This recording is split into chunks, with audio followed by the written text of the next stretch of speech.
So I'm going to start by first finding the top of the roots. These trees are normally potted fairly deep in the soil, and where you want a root flare when you have this in the bonsai pot, and that flare of the roots is part of the design of the tree. So because this is in a nursery pot, they usually bury that spot in the soil where the roots spread out.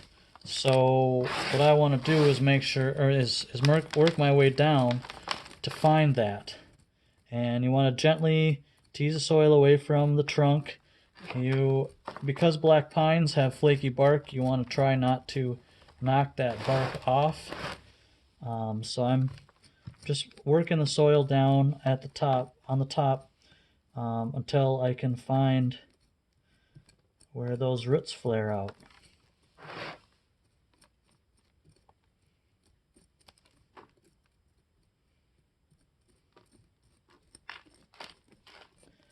There's a good chance with nursery material that the roots aren't going to be ideal, that they're not going to spread right away real evenly. That can dictate how you plant it. If you plant it at a different angle, if you've got part of it that is looks better and the other side is weak, then maybe you'll tilt it and bury that side that doesn't look as good. It's always a process of finding what you have when you first start out. Like I say, you want to be careful when you're finding these roots because you don't want to scrape the roots too much. And if the soil has been on the bark will be soft. So this nursery soil has a lot of pine bark in it, so it's falling apart fairly easily.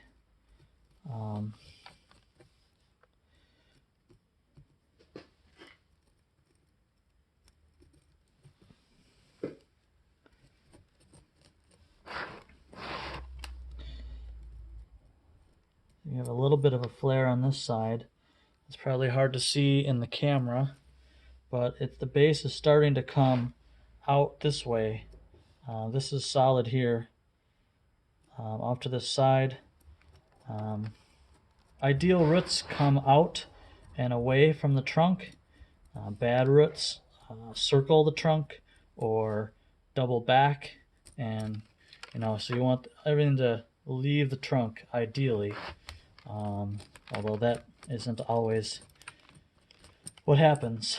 So yeah, we'll just keep revealing. We'll keep all these roots for now because we don't know the full scope of what this is going to look like.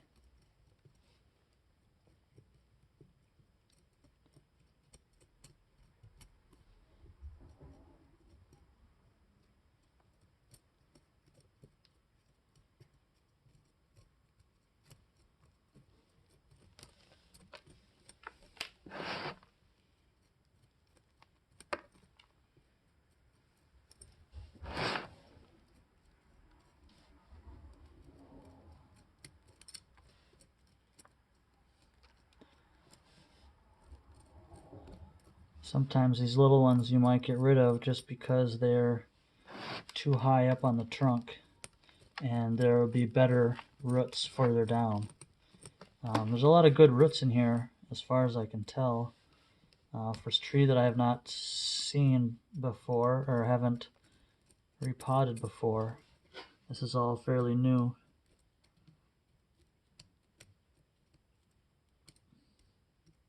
A black pine, you'll probably repot a pine maybe every 4 to 6 years, maybe a little longer depending on if it's, if you're growing it out or if you're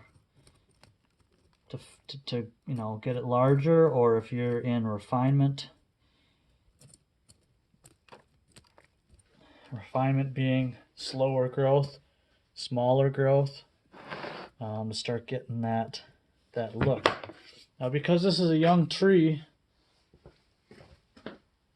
the bark really isn't, you know, the final bark yet, so we don't have to worry as much about knocking the flaky bark off, because that's, you know, that's one of the great traits of a black pine is its flaky bark. And so you can see some of these roots are fairly high up on this base. This base right now is about this wide. It's kind of like a knot right now. These roots could be laid down and used to build a more radial looking base, and get those to develop, and then you would have, you know, they could lay on top of this, or you could take them off and try to find ones lower down. I'm gonna keep looking and see what I can find below this, because I've had some where I've trimmed the roots and then I find out that those were it, and then you don't have any roots on one side, and all of a sudden you have a lopsided tree. And black pines don't send out new roots very easily, so you kind of don't have very good material after you've done that. You see roots like this that circle back. You can see that in the video. This is coming across. That's going to eventually cause problems in the aesthetic look of the base of the tree. So I'm trying to tease this out and see what is going on here. So this one's a good root. I'll put that off to this side. Keep cleaning this out. It's kind of detective work. It's kind of slow and tedious, because if you rip off the wrong root, that might have been the one you wanted to develop.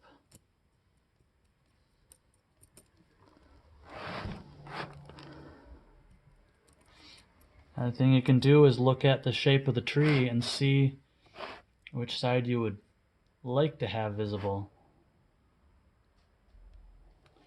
I'll tilt it down, but if you look at this side, there's a lot of angle changes all the way up if you see it from this side. So that might be one of the sides that I want to use, or possibly the opposite side. You would see the same movement. Sometimes you get, oh, see, now that one came loose. Now I can turn it away, turn this root away from the trunk. Now these are very delicate, so I have to be really careful. And it might be that I just lay these all out flat when I repot this. Leave some of this core intact where the fungus is. I'll lay these roots out and surround it with new soil.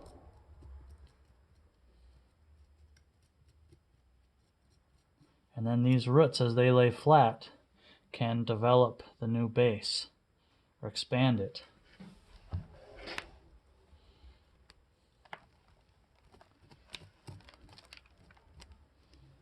A lot of this bottom of this root ball is going to get removed, and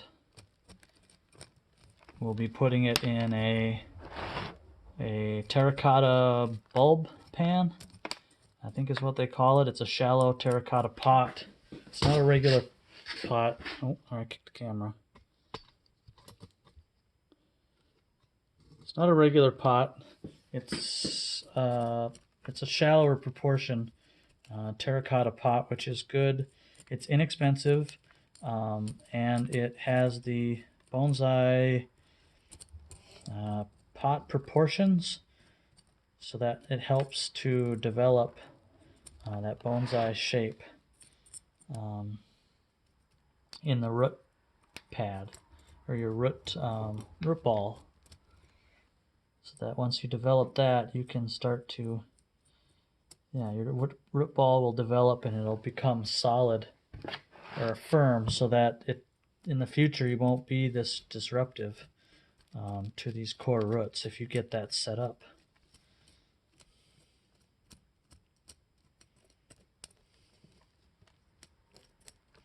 I should be broadcasting this on Twitch right now, but I'm not.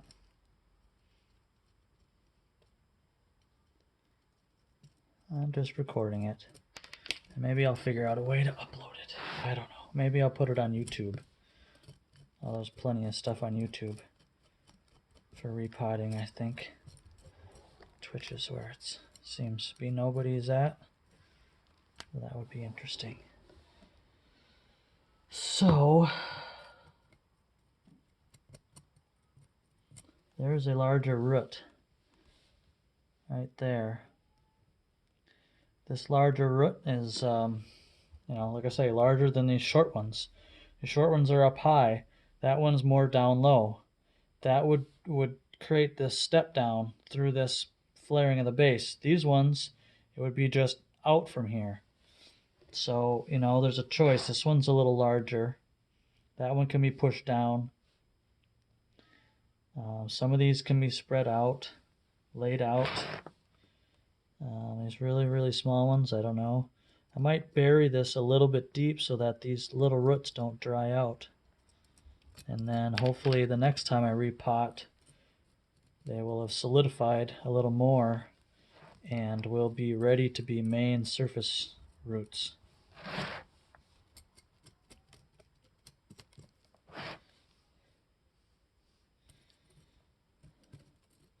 I don't feel a lot of larger subroots in this area. Sometimes you would just go down and you would find a whole new area full of roots. I don't seem to feel any of that.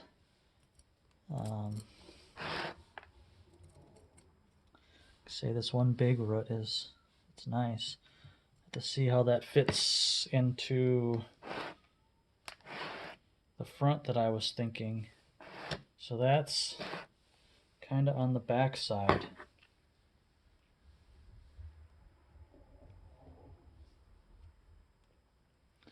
Now I have to keep all these roots healthy, lay them all down and bury them, probably gently, to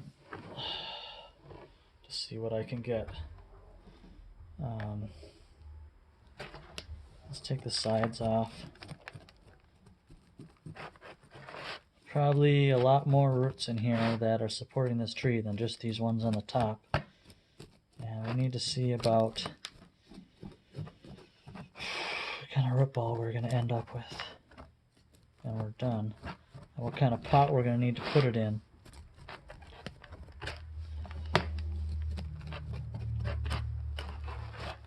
So like I say, part of this repot is to reduce the energy of the tree. Now we can leave this core of the soil intact. Eventually that will rot away. When all the new roots end up in the new bonsai soil, we'll come back in the future and take this center out. So all this pine bark will be rotted by then. It's funny, I didn't know if I could fill a video with speaking, but there's so many layers to this process that there's always another layer of thinking and things to learn. You can make it as complicated as you want, or just fly by the seat of your pants and just keep it simple.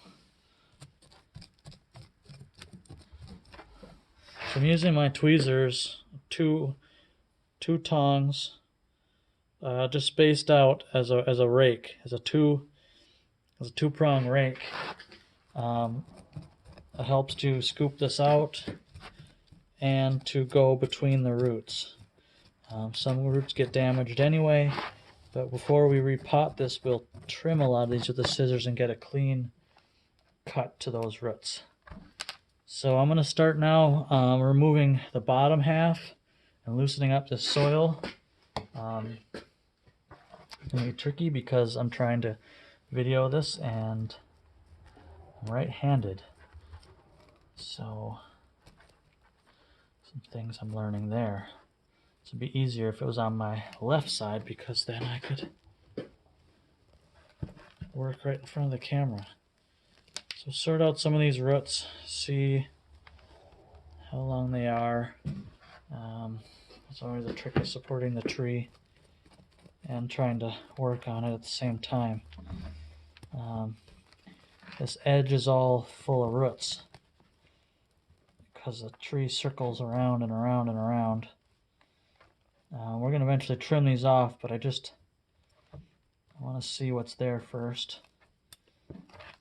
Although I could probably just cut it off. Because we can't use all of this.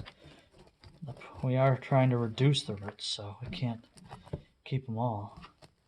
But you want to know how much you're really removing. And if you just start cutting, you don't know where they really are all the time. Let's see, can you see what I'm doing? I think so. Just kind of loosening this edge up, combing the roots out, and in the process knocking the bottom off of this root ball. Now this is all fairly loose. This is a young tree. It is not pot bound. Some trees you get at a nursery are all pot bound, and this looseness here is almost impossible to find in an older tree. So I have these larger shears. I believe these are Koyo from Stone Lantern. These work really good for they're really short and strong for cutting roots and cutting through root balls. So most of the stuff is just long leggy roots, and I'm gonna just start cutting this bottom mat off of here. Since there weren't any like really large roots, here's a little bit bigger one, maybe the taproot. That one was going off in like 6 directions, and you don't want a taproot, so you want the roots to spread outwardly, so you want to stop that downward habit. And I'm going to move the camera quick because I'm realizing working on the root ball is not easy when the camera's to your left. So I'm going to try moving this over here and see how that works. Okay, so now, yeah, we're going to work like this. So keep working your way. Because we know where the top is, we know we can work up towards a certain point. If this was all buried and we didn't know where the top was, we wouldn't know how much. We're gauging now. We work down, now we're working back up to find the spot so that we keep a certain amount. Certain meaning, I guess I would say I want to keep 50% of the roots, but the shallower I can be, the better. Like here's another taproot. This is a strong root. There's not a lot on it. Doesn't go very far. Of course, I cut some off already. So I'm going to keep trimming that one really thick one back and leave these shorter ones. Those are better. They take up more nutrients. The big thick roots are for stability, and a lot of times they just run all over. So we're just going to keep working our way up the bottom, turning the tree,